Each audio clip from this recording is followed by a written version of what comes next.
दोस्तों आज हम बात करेंगे सुप्रीम कोर्ट के एक हाल ही में पारित किए गए जजमेंट की। सुप्रीम कोर्ट ने अपने इस फैसले में एक पंजीकृत वसीयत को रजिस्टर्ड विल को निरस्त कर दिया है।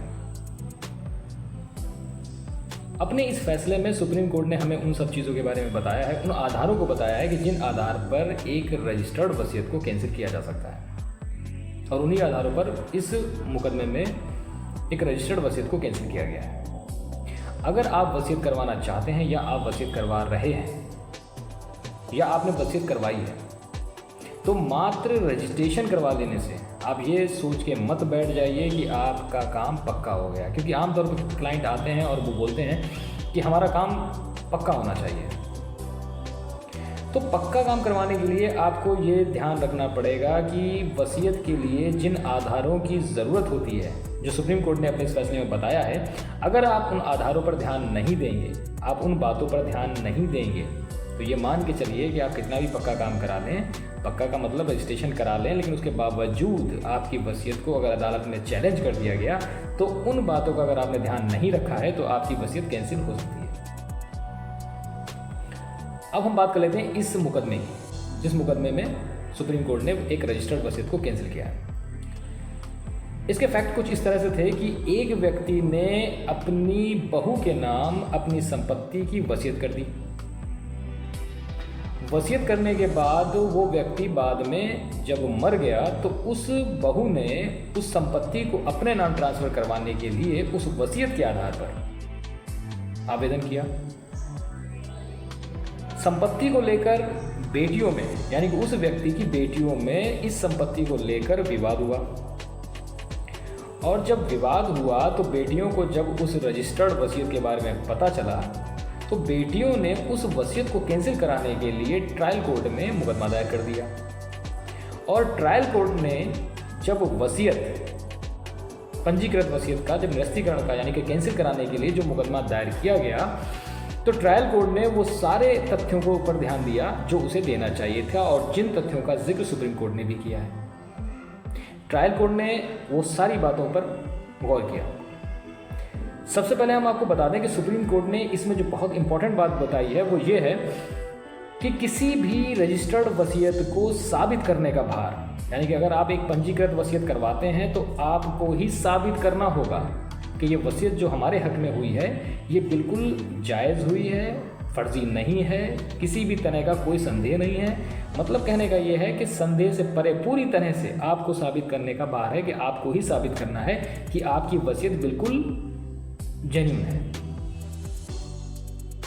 यही सुप्रीम कोर्ट ने कहा है। तो ट्रायल कोर्ट ने वो सारे तथ्यों पर ध्यान देकर और जो जजमेंट पारित किया वो ये पारित किया कि वसीयत,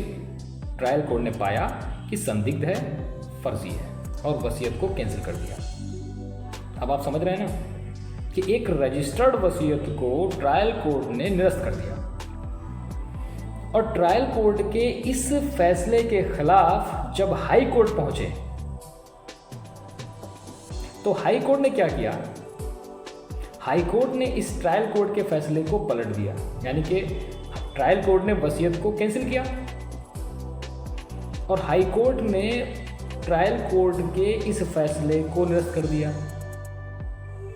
यानी कि हाई कोर्ट ने पाया कि वसीयत सही है क्योंकि वो तो रजिस्टर्ड है ना। और इसी बात को सुप्रीम कोर्ट ने क्या कहा? सुप्रीम कोर्ट ने कहा कि मात्र रजिस्ट्रेशन हो जाने से, यानी कि अगर आपकी वसीयत रजिस्टर्ड है, यानी कि सिर्फ रजिस्ट्रेशन हो जाने मात्र से वो वसीयत वैलिड करार नहीं दी जा सकती, यानी कि उसे हम वैलिड करार नहीं दे सकते मात्र रजिस्ट्रेशन के आधार पे कि वसीयत जो है वो रजिस्टर्ड है। और चीज़ों को भी देखना पड़ेगा, वही इस मुकदमे में बताया गया और वही हम इस वीडियो में आगे बताएंगे। हाई कोर्ट के इस फैसले के खिलाफ जब सुप्रीम कोर्ट में मैटर पहुंचा और सुप्रीम कोर्ट ने अभी जो हाल ही में फैसला सुनाया है, उसने फिर से वो वसीयत को कैंसिल कर दिया, यानी ट्रायल कोर्ट के जजमेंट को बिल्कुल सही करार दिया और हाई कोर्ट के जजमेंट को कैंसिल कर दिया। अब बात करते हैं हम उन तथ्यों की जो तथ्य सुप्रीम कोर्ट ने बताए हैं, किन आधारों पर ये जो वसीयत थी रजिस्टर्ड वसीयत वो कैंसिल की गई।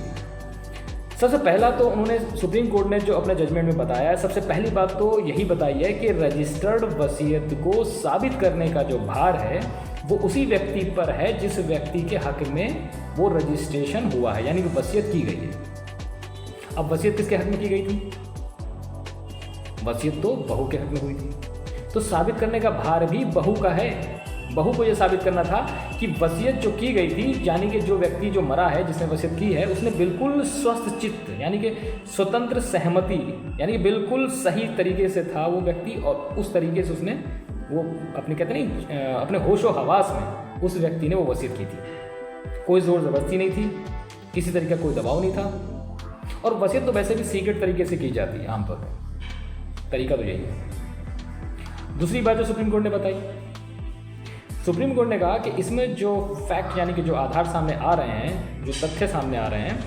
पहली बात तो यह है कि इसमें जो व्यक्ति जिसने वसीयत की है वो व्यक्ति लकवाग्रस्त पाया गया, यानी कि वो लकवाग्रस्त था, यानी उसको लकवे की बीमारी थी, उसका हाथ सही से काम नहीं कर रहा था। अब चूंकि उसको लकवा था तो पहली बात तो यह कि वो स्वस्थ तरीके से स्वस्थ था ही नहीं, उसको तो समस्या थी ना, एक तरीके से वो कुछ कहीं ना कहीं वो अपने अंतिम समय में स्वस्थ चित्त था ही नहीं, यानी कि करने की कंडीशन में था नहीं, वो लकवाग्रस्त था, हाथ काम नहीं कर रहे थे, पैर काम नहीं कर रहे थे, तो दिमाग उसका जो पूरी तरीके से काम सही से नहीं कर रहा था, तो उसने वसीयत जो की है वो कहीं ना कहीं संदेह की कैटेगरी में खड़ी हो रही है। दूसरी बात क्या थी, जो उसमें गवाह थे। अब इन्हीं बातों को तो ध्यान रखना होता है, एक वसीयत को लिखते समय उसकी ड्राफ्टिंग बहुत मायने रखती है। आप ड्राफ्टिंग में जो कर रहे हैं ना, लिख रहे हैं, उसको बहुत ध्यान देना चाहिए। अब गवाहों के ऊपर बात आई, सुप्रीम कोर्ट ने जो गवाह देखे, तो गवाह जो थे वो वसीयतकर्ता के जान पहचान के नहीं थे। आप समझें, जो वसीयत कर रहा है उसके किसी तरह से कोई संबंध गवाहों से नहीं थे, कोई जान पहचान गवाहों से नहीं थी, यानी कि गवाह जो थे बिल्कुल अपरिचित थे। जो गवाह गवाही दे रहे हैं वो वसीयतकर्ता को जानते तक नहीं है, दूसरी इंपॉर्टेंट चीज़। और तीसरी बात जो उसमें सुप्रीम कोर्ट ने बताई है वो इम्पोर्टेंट ये है कि जो वसीयत जिसके हक में की गई है, यानी कि बहू या बहू का पति यानी उसका बेटा जो भी रहा होगा, वसीयत जिसके हक में की गई है बहू की तरफ, तो वो जितने भी एक्टिविटीज़ की गई थी, यानी कि वसीयत करते समय जो एक्टिविटीज़ होती हैं वो सारी की सारी, उसमें जितना भी योगदान था वो सारा का सारा जिसके हक में वसीयत की गई थी उसका योगदान था। होता आमतौर पर कायदे में तो ये है कि जो वसीयत करने जाएगा वो अपने ही पसंद के वकील के पास जाएगा, जिसका जिससे संबंध होगा वो उसके पास जाएगा, गवाह वही लेकर आएगा, यानी कि जिसने वसीयत करनी है वही गवाह भी लेकर अपने आएगा, उसके ही संबंध होंगे गवाह से, भाई कि आज हम वसीयत करने जा रहे हैं, आप हमारी गवाही दे दें। और उसमें ये पाया गया कि जो गवाह थे वो वसीयतकर्ता के तो थे ही नहीं, जिसके हक में वसीयत की गई थी उसकी तरफ से थे, या जो बिल्कुल अपरिचित थे वो थे गवाह। तो कहने का मतलब ये है कि जब कोई वसीयत की जाती है तो उसमें खास बातों का ये ध्यान रखना चाहिए। ड्राफ्टिंग, इसमें एक इम्पॉर्टेंट चीज़ और होती है कि अगर आप वसीयत कर रहे हैं और वसीयत करने वाला अगर अपने किसी वारिस को छोड़ता है, अपने किसी वारिस को संपत्ति नहीं देता है, तो ना देने का कारण भी लिखना चाहिए। वसीयत करने वाले को उसमें ना देने का कारण लिखना चाहिए कि क्यों नहीं हम इसको संपत्ति दे रहे हैं। आखिर ऐसी क्या समस्या है कि जो हम अपने वारिस को छोड़कर किसी अन्य व्यक्ति को हम अपनी संपत्ति देना चाहते हैं, यानी कि अगर 4 वारिस हैं, हम 3 को छोड़ रहे हैं, 1 को वसीयत कर रहे हैं, तो हमें ये लिखना पड़ता है उसमें कि हम 1 को क्यों दे रहे हैं वसीयत, बाकी उन 3 को क्यों छोड़ रहे हैं। कोई निकम्मा है, नालायक है, अगर कोई किसी बेटे को छोड़ा जा रहा है तो उसकी कमियां बताना पड़ेंगी, वसीयत में लिखना चाहिए, छोड़ने का कारण होना चाहिए, और जिसके हक में हम वसीयत करते हैं उसके लिए हमें ये लिखना पड़ेगा कि हम क्यों दे रहे हैं इसको वसीयत। ऐसा नहीं है कि वो व्यक्ति आपसे संबंध नहीं है, दूर दूर तक आपका कोई मिलना जुलना नहीं है और आप ऐसे अनजान व्यक्ति को वसीयत नहीं कर सकते। जब तक कि वसीयत का आधार ही होता है स्नेह, प्रेम भाव से हम किसी को कोई चीज़ देते हैं फ्री में, यानी कि हमारे मरने के बाद हमारी संपत्ति पर इसका हक होगा, और इसका हक नहीं होगा, यानी जिसको हम छोड़ रहे हैं तो हमें बताना पड़ेगा क्यों छोड़ रहे हैं भाई, कारण देना होता है। कभी कभी किसी वसीयत में पत्नी को छोड़ दिया जाता है, तो आखिर अपनी पत्नी को छोड़ने का कारण लिखना पड़ेगा आपको, बेटियों को छोड़ने का कारण लिखना पड़ेगा आपको। तो इन सब बातों को आपको ध्यान रखना पड़ेगा जब कभी कोई वसीयत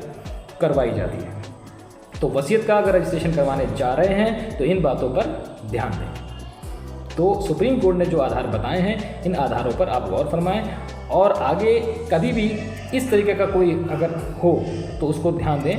उन सारी बातों पर। धन्यवाद।